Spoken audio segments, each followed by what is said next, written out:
The mountains keep their secrets well. When the mist rolls through the hollows of Appalachia, it swallows the trees whole, smothering sound, light, and truth.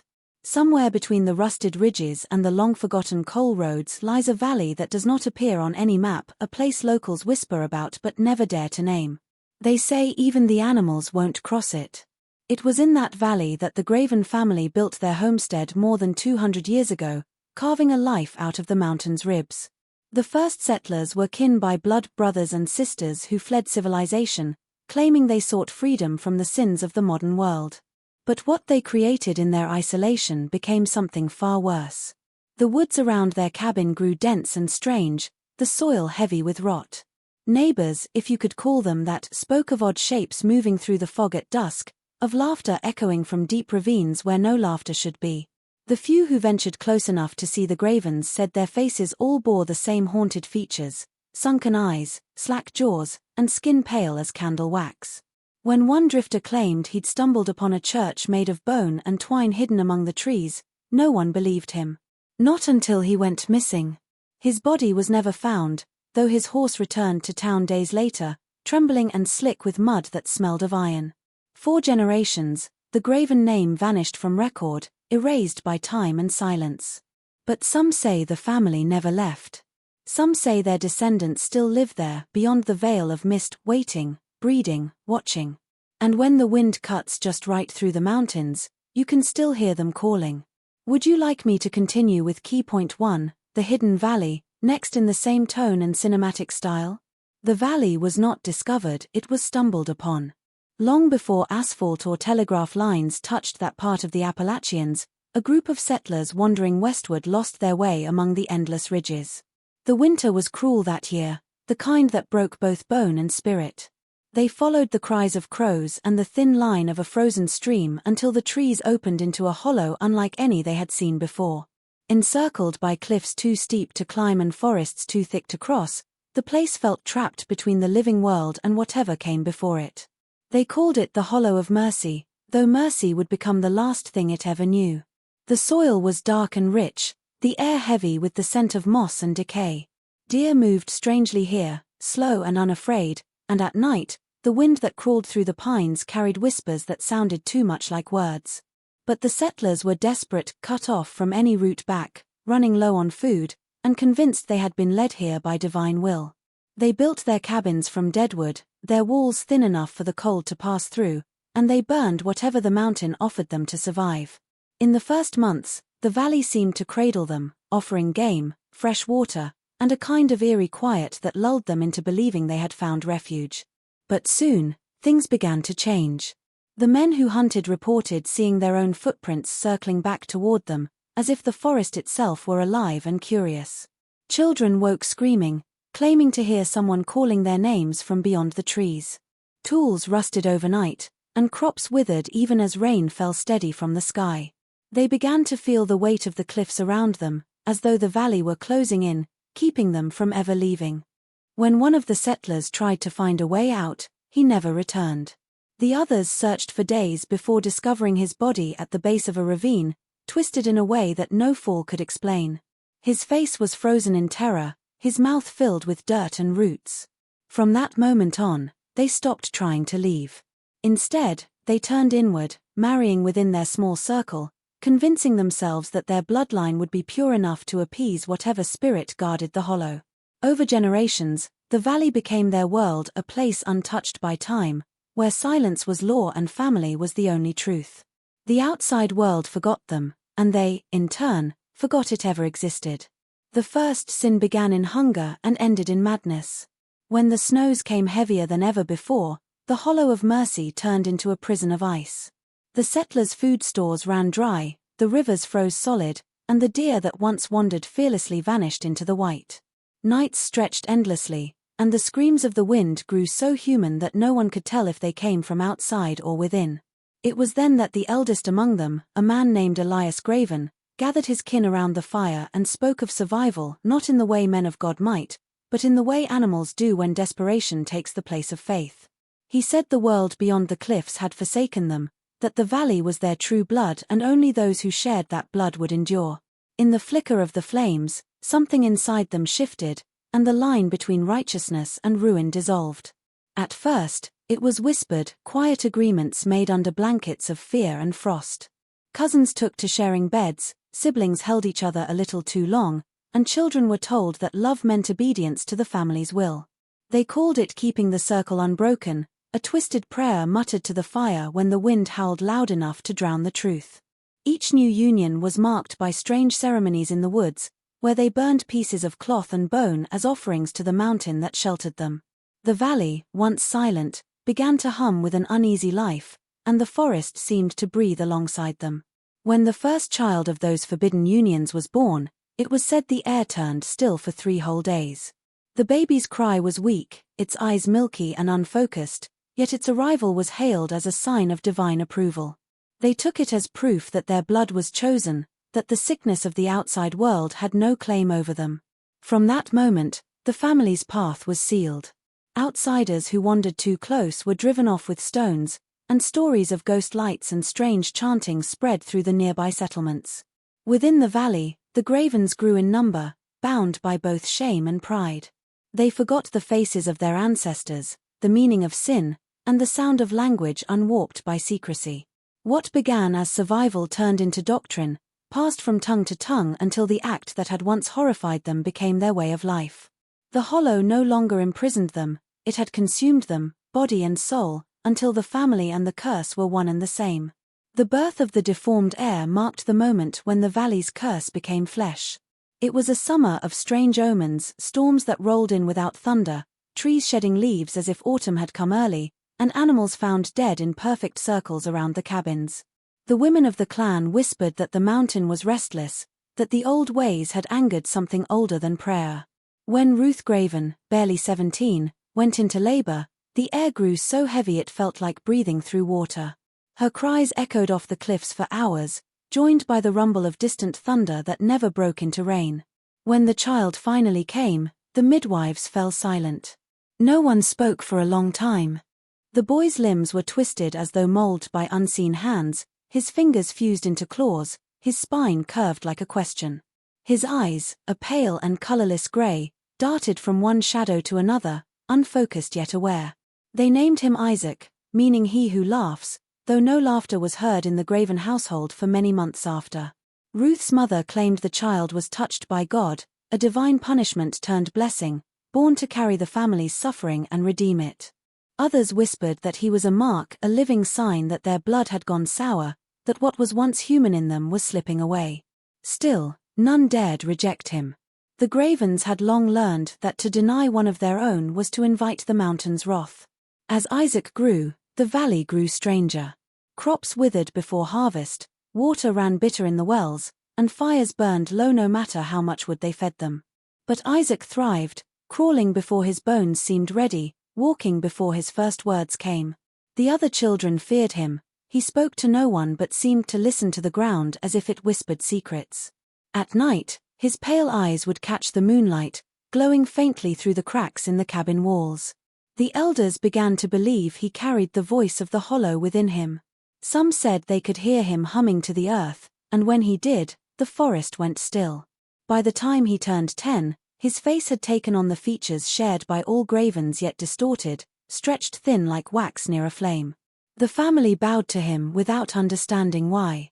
He had become their living emblem, both curse and prophecy, proof that their lineage had crossed into something beyond nature.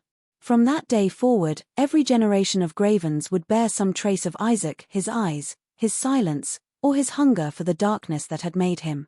He arrived one autumn morning when the fog clung low to the ground, his figure barely visible until he stood among them. A wandering preacher, thin as bone and draped in a coat the color of rainwater, carrying nothing but a tattered Bible and a voice that could split the stillness in two. No one knew where he came from or how he had found the valley, for no trails led there anymore. The Gravens watched him from the shadows of their cabins, pale faces half hidden behind cracked shutters. He called himself Brother Malachi, and he said the Lord had guided him through dreams to a place forsaken by his light. The clan, bound by generations of silence, listened as he spoke of redemption and sin, of blood that stains not just the body but the soul. For the first time in decades, words from the outside world filled the air. Some of the younger Gravens wept openly, clutching at his coat, begging to know if salvation could reach them. The elders, though, remained still, their eyes narrowed, their bodies rigid with unease. Malachi preached for 7 nights straight in the clearing by the river, where he built a cross from fallen branches and lit it with fire stolen from their hearths. His sermons grew fevered, echoing off the cliffs, carrying through the trees until the whole valley seemed to tremble beneath his voice. He spoke of the curse of the blood, the sin that bound them to the earth like roots, and warned that only fire or faith could cleanse what had been bred in darkness. But the Gravens had never trusted fire. They saw it as a devourer, a hungry god that left nothing but ash.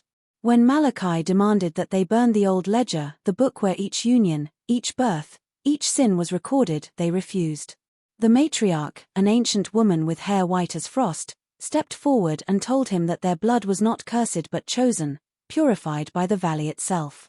Her voice was calm but sharp enough to slice through his sermon. That night, the preacher's fire burned low, though no one dared to approach him.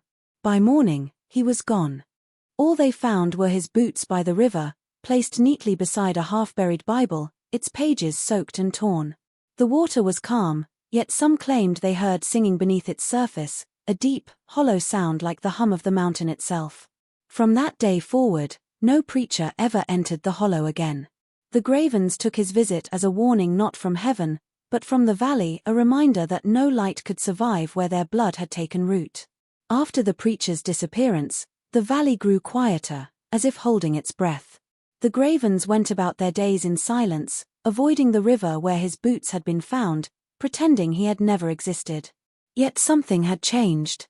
At night, when the fog thickened and the wind crawled through the trees, new sounds began to echo across the hollow, soft at first, like murmurs beneath the soil, then louder, until they took on the shape of voices. The elders said it was the mountain mourning what had been disturbed, but the younger ones whispered that it was the preacher himself, his spirit wandering the valley, warning them to leave. No one listened. The Gravens no longer feared ghosts, they feared only each other. Then came the cries. They started deep in the woods, long, drawn-out wails that seemed neither human nor animal. Hunters would return pale and trembling, claiming they had seen shapes moving between the trees, figures with twisted spines and faces too familiar to be strangers. Sometimes, the sounds would drift closer to the cabins, circling them like wolves.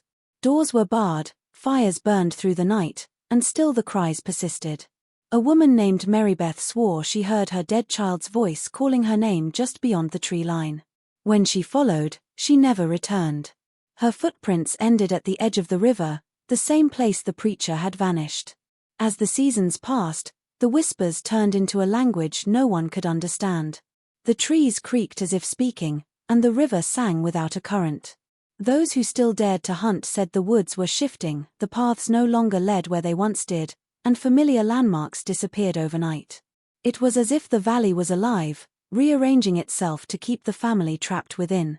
The Gravens began marking their doors with ash and hanging bones from their rafters to ward off the voices, but nothing silenced them. Children grew up learning to sleep through the noise, their lullabies replaced by the sound of distant weeping. Then one night, under a swollen red moon, the cries stopped all at once. The silence that followed was worse. The air grew heavy, pressing down on the cabins until even breathing felt like sin. The clan gathered in the clearing, staring toward the woods, waiting for something to emerge.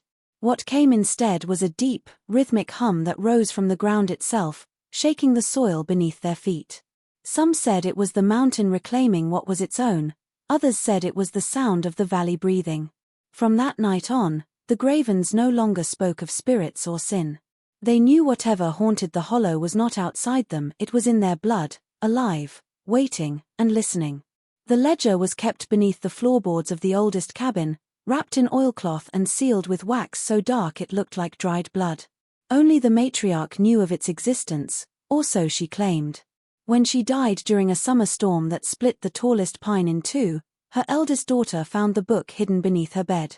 Its pages were thick, yellowed, and soft from years of handling. The writing inside was cramped and uneven, as though written in haste by trembling hands. The first entries were simple names, dates, unions, and births, but as the years passed, the script grew stranger. Between the lines were symbols no one could read, sketches of faces that seemed to watch from the page, and stains that looked too much like fingerprints pressed into the paper long after the ink had dried. The book told the story of every graven born in the hollow since the first winter. It spoke of how the family had been chosen by the mountain, how their blood carried power too sacred for outsiders to touch. Each generation was commanded to marry within, to keep the purity unbroken, to feed the soil with their lineage so the valley would never die.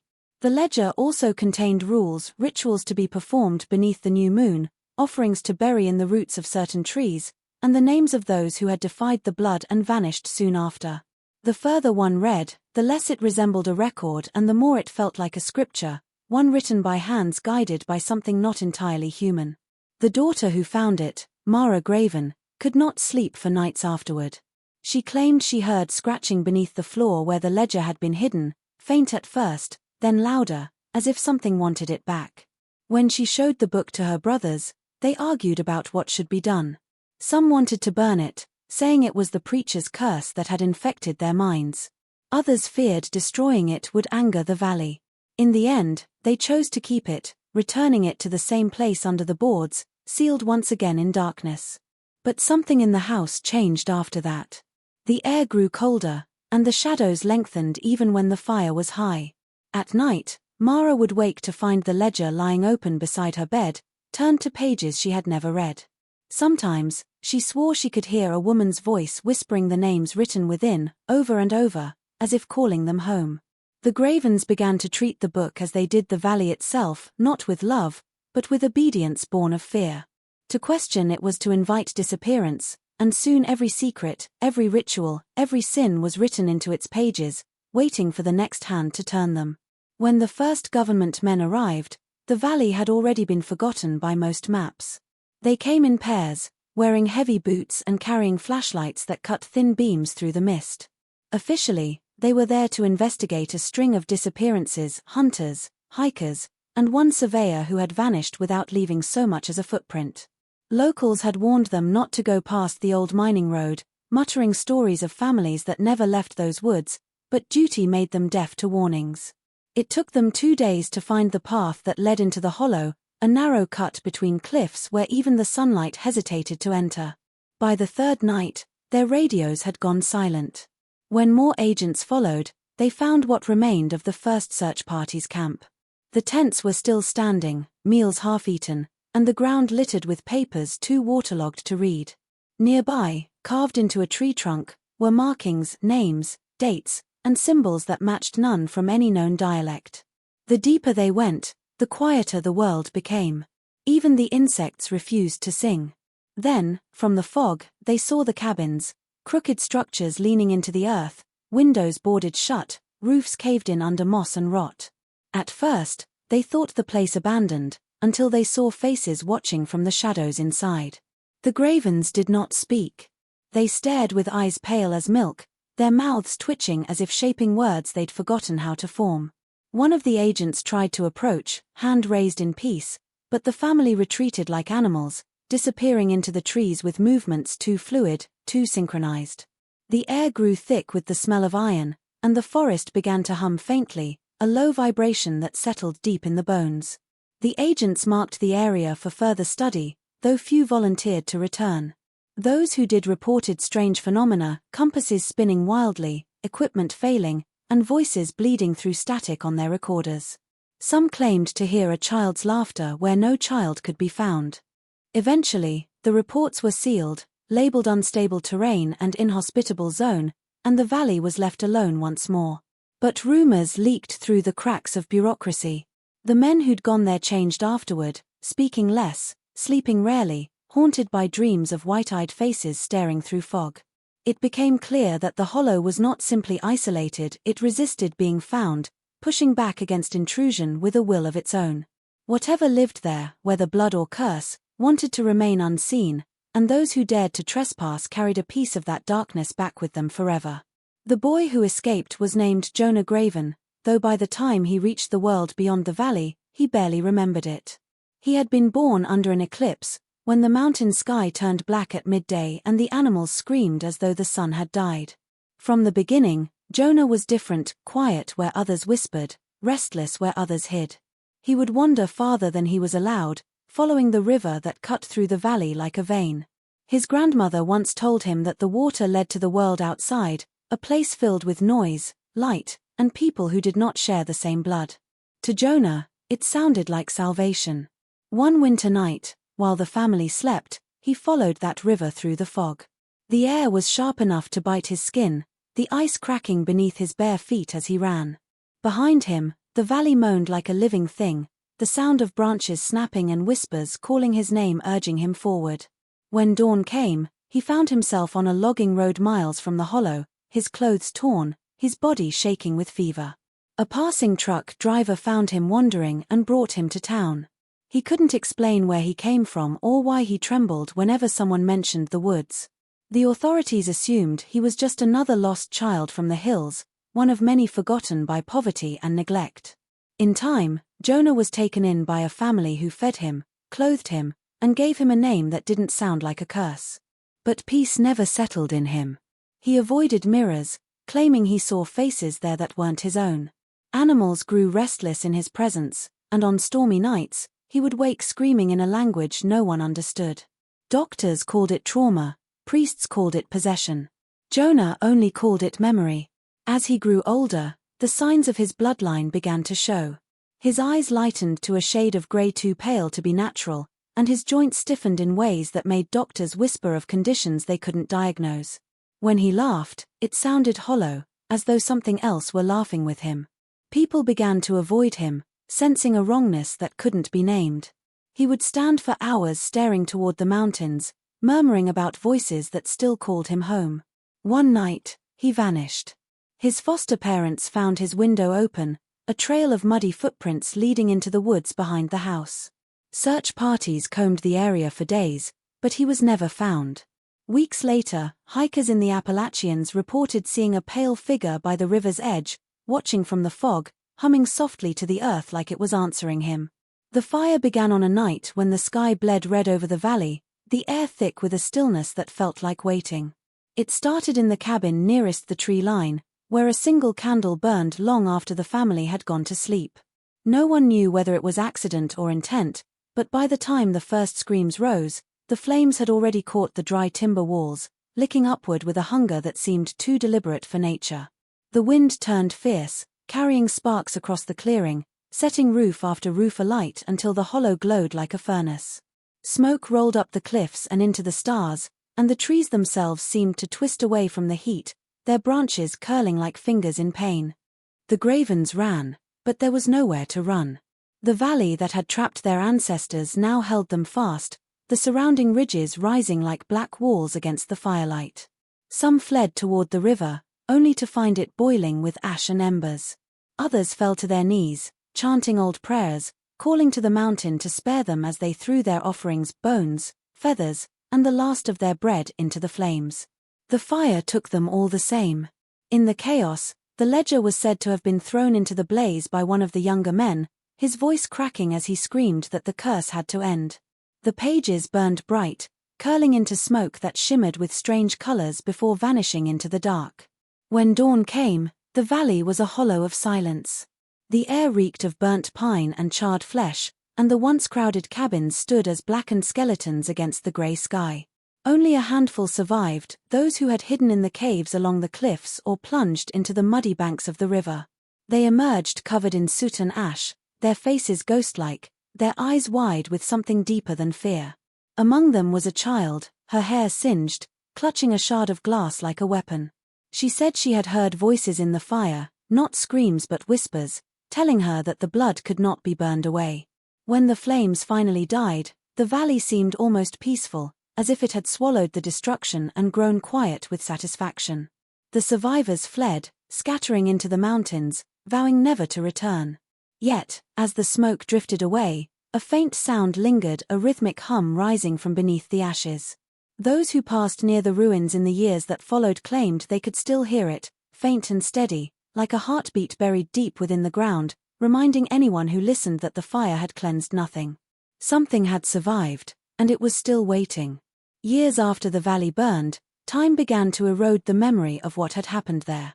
The mountains reclaimed what fire had left behind, vines curling over blackened chimneys, moss softening the ruins until they looked like part of the land itself.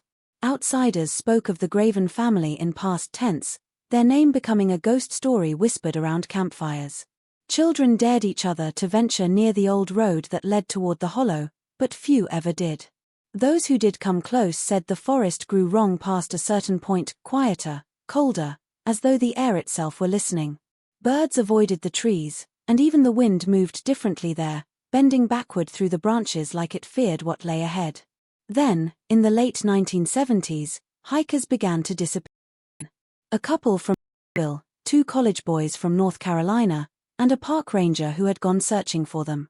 Their vehicles were found on the roadside, doors unlocked, keys still in the ignition. No footprints led away. Search parties were sent, helicopters scanned the ridges, but nothing was ever recovered except for a single camera, its film warped by moisture. The few photos that survived showed trees bent into unnatural arches and a faint figure in the mist, small and pale, standing by what appeared to be the remains of a cabin. Experts dismissed it as light distortion, but the locals knew better. Rumors spread that one of the surviving Gravens had returned, drawn back to the place where their blood began. Some believed it was Jonah, the boy who had escaped, grown older yet unchanged. Others said the valley itself had birthed something new, something that wore a human face but moved with the patience of the mountain. Late one autumn, hunters camping near the cliffs heard laughter drifting through the fog, childlike, broken, echoing from everywhere and nowhere. When they followed the sound, they found no one, only strange markings carved into the trees, the same symbols once seen in the preacher's Bible and the ledger that had burned. People began avoiding that stretch of the Appalachians altogether. The government fenced off parts of the forest, citing unstable ground and sinkholes, though those who lived nearby swore they still saw lights moving through the trees on moonless nights. Some even claimed to hear the faint hum of the valley again, the same sound that once rose from beneath the ashes. Whatever had been buried there had not died, it had learned to wait. And every generation or so, when the air turned cold and the mist grew heavy, something stirred beneath the soil, remembering its name, calling softly for blood to return home.